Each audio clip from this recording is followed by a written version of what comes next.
I think the most exciting thing about this episode was the preview for next week's episode, for me. Now, it's not to say there wasn't like action or things like that, because there was, but I'll tell you that a lot of the action scenes in here were tainted by the spinoff coming up, right? Knowing that Carol and Daryl are gonna be safe, even though Carol's not in the spinoff. She was planned to be in the spinoff, so she's safe. I'm pretty sure we can assume. And then also the scenes were, some of them just weren't very well done, maybe one or two in particular. However, I still give them loads of props for fleshing out this story and adapting it from the comics, because at this time in the comics it was very clear that Kirkman was like, okay, yeah, let's just slap together an ending because I'm done. I'm bored with it, not passionate about it anymore, over it. And so yeah, they're doing a lot of filling out here pretty well. So I'm going to give it still a 7 out of 10, even though it sounded like I was pretty negative on it at some points.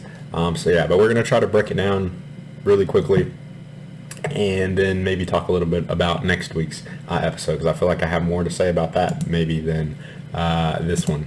So we start off the episode with Eugene, or I always get them mixed up, Ezekiel talking to Carol in the coffee shop. Nice little flashbacks for Carol this week, which was nice, of course, seeing those. Carol in her little bakery shop, fitting for her, talking to Ezekiel, and this was right off the bat where I was just like, okay, what the fuck, because he just disappears and she's surprised by it. She doesn't know. Maybe I'm too critical, probably am, I will acknowledge, but there's no fucking way that these dudes... Well, wait, did we get a little muffle from him? I don't care. Even if we did, it was just way too quickly that he just fucking disappeared there. But okay, maybe we're being a little too nitpicky. Moving on to, she's going through the Commonwealth. I like her little struggle getting out of there, but again, the whole Commonwealth is like empty, except for the soldiers. So I don't know if they told everybody to evacuate that wasn't in the immediate group, so they could just capture everybody, or how that worked. Maybe it's just like early in the morning and that's why she's getting the bread together. But yeah, I was like, why is everybody like in this 50,000 city like just not there, But anyway, so I did like the part where Carol is finding, oh my god, look at that face. Carol is finding the stuff and kind of piecing it together that they're gone. A little creepy there. Gives you some old Terminus vibes. And then I really enjoyed Daryl's struggle here, because you don't often see him struggle. However, would obviously enjoy this a lot more. Not that I would really think Daryl was going to die here, but still, it would add more tension not having that spinoff have been announced, and it just be kind of like, I know he gets out of it, right? So... so that's that. Let's see, the scene with Yumiko here where she's talking to Pamela.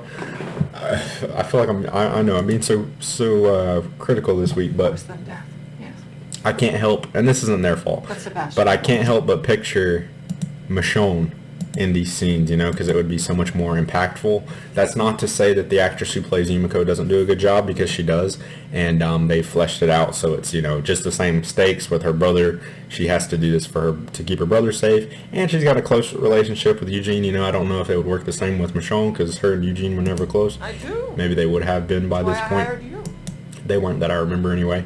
But yeah, I just I can't help but watch it and then picture Denai Guerrero do it, and then just thinking of what could be, right?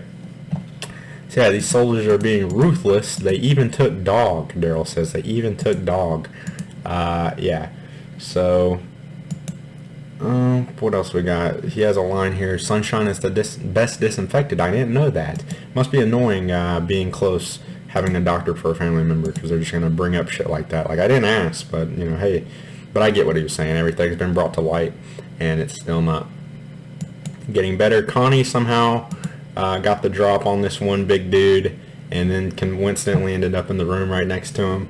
But I'm glad to see she's still out there, and hopefully gets something bigger to do in the future, because I do like her character, and they're further developing on their bond. Yeah, Daryl puts Sebastian out of his misery. And yeah, they use him to fund the group. Oh, it's funny here. Daryl's talking about the about the monitor. He's like, "Well, you gonna carry me? You gonna cut this thing off?" Better be But ready. Daryl plays dumb. He's like, "What is that monitor, Daryl? You know what that monitor is. I guarantee you, either Daryl's had one at one point or Myrtle has had one at one point." I would have liked if we could have got something pertaining back to that, like maybe Daryl, does something to it. Because I mean, I don't know why they couldn't have just cut it off. Maybe they're not meant to be cut off. I don't know. But anyway, yeah, they get pursued in the hallway, and then again, not much tension here because you could have like, oh, is this the last time Carol and Daryl see each other? Because they have a little longing of a look. But I mean, still, even without the spinoffs, would we really believe that? But still, not as impactful as it could have been again. Let's see, Pamela missing Maxine, calling her by the wrong name. There's a weird scene in here now with Pamela. I'm trying to find it where I was like, I don't know about that one right here. So I like how they've given him again the gimmick with the coin. But she looks at the camera and it was just like, I don't know if that was good or cringy. I'm leaning on the side of maybe a little bit of cringe, but yeah, she just has a weird look at the camera, super over dramatized. So yeah, I really enjoyed this. This was one of my favorite scenes out of the episode, actually. Eugene and Yumiko talking about how she can't really do much, and Eugene's accept his fate and do what you gotta do type deal. Yeah, this was pretty emotional, I think, and well done. I was calling it right here that Lance was gonna fucking die because he's giving so much exposition about, just maybe questions that you had about the character. He did have a crush on Pamela, and this is where probably this scene was just terrible, I think, where him and Carol get into this scuffle in the sewer, and it's meant to be like it's so dark that Carol can't see all of this going on. But I tell you what, even if it was pitch black, you would still hear all these zombies coming around you, first of all. But of course, it can't be black for the audience, so we have to be able to see. So we're supposed to think like, okay, Carol can't see, it's too dark for her, but we can see, or at least I can. I know a lot of people have problems with like dark TVs and stuff, seeing scenes. But yeah, and then she drops her light. Lance somehow fucking like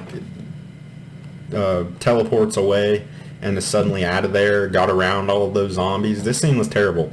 Yeah, I'm not, I mean, I know they have to create certain situations for tension and stuff, but yeah, this one needed some reworking. Now this was cool though, the face peel. I really like that. Again, I was confused, like, are we getting like variant zombies in here where they're like tricking them and like just dodging around in the darkness? Like, what's going on? And we got the same like face peel. Didn't they find like a skin bag or something at one point too? I don't know what that was about. But yeah, that was a really cool effect here. Well done. No denying that. But yeah, I guess these weren't variant zombies. And this is where maybe I'm just in a fucking bad mood today. I'm in a bad mood today. It's Sunday, I don't know. I don't think I'm in that bad of a mood, but Daryl getting out of the truck, I guess, was just a little bit too convenient, because we don't see how he got there. It's just kind of like he just did, guys, because he's Daryl. This is what he does. But yeah, conveniently gets shot, kills all these soldiers, and makes it out. I am really looking forward to this courtroom stuff because it was cool in the books. Yeah, having the courtroom situations. So excited to see more of this. It's basically like her goodbye here, I thought, whenever she's thanking her brother, maybe like she's planning on maybe not coming out of this. I don't know what that was about, where she's doing that, but she decides to represent Eugene because she heard something on the mic like that they were still out there fighting. Alpha Squad was found dead. Yeah, so she finds that they're fighting against it out there. So she decides she's gonna fight too. The fuck is that princess? Like older? So that was that. The last scene with Lance. I guess you get some kind of funny dialogue in here. I do like Carol and Daryl's both like synchronized attitude. Like, yeah, this guy's just full of shit. But yeah, some funny dialogue where he's like, didn't you hear me? And she's like, yeah, we only did because you wouldn't shut up. Shut the hell up already. And then Lance is like, I'm gonna die out here, and Dale's like, good, you know. I thought that was pretty funny, but I don't know. I kind of felt like they were gonna do more with his character, but I guess there wasn't much left they could do, and I definitely think that this means that Pamela will survive, because they're probably going to need her chained up, because Lance does bring up a great point in this episode. You guys are trying to take the reins of 50,000 people, you know. Maybe you have good intentions, but that's no easy task, and to run a city, you know. So I definitely think Pamela will survive and be prisoner, like, in the books. And yeah, I thought maybe they would use Lance for that, and they were setting up for that, but no. So yeah, I think we'll see him again as a walker, because I just got him in the neck, right? So we'll see him up and walking around again. I thought that we were gonna do something with Ezekiel's like neck thing here, and maybe he was like immune to the shot because they were hitting him like where he had his surgery or something. I don't know, in a Band-Aid. I thought we were gonna bring that back. It just where my head went, but no. And then where's the preview for next week? Yeah, it looked interesting. You know, you get some scenes with, was it, Negan and Ezekiel. I don't think we've ever seen that team up before. And we get the mention of they have a train, which is cool. Yeah, they have a train like in the comics, so that's going to be interesting to see that thing up and running at some point. And of course, like he would have tried. Yeah, I was trying to find next week's preview, because we get some. Like I said, Ezekiel and Negan look cool. And then Mercer looks like they got like a tease where he's like a zombie in that, maybe. But obviously that's not the case. But I am curious, like, what is up with that? Here we go. Oh yeah, you get to see the train working, and that's cool. You want to die quick? You want to die screaming? Line from Daryl in the trailer, like that. Yeah, Maggie and Carol seen together. Good. I'm with you. They're teaming up together. Yeah, so I couldn't quite find where that Mercer, potential Mercer shot was, but yes, I am very excited for this one. We have got to work together. Looks good. We get all our characters. I didn't realize we had so many until we saw them all up on the bus together. Oh god, I'm so scared for Father Gabriel, by the way. Yeah, this looks like, is it just blood or is it the suit? And it is Rosita too, so no, it's a white Commonwealth suit, and okay, and it's blood. That threw me. Okay, so anyway, that's what I thought of the episode. Let me know what you guys thought, what you think is going to happen next week, and I will see you in the next one.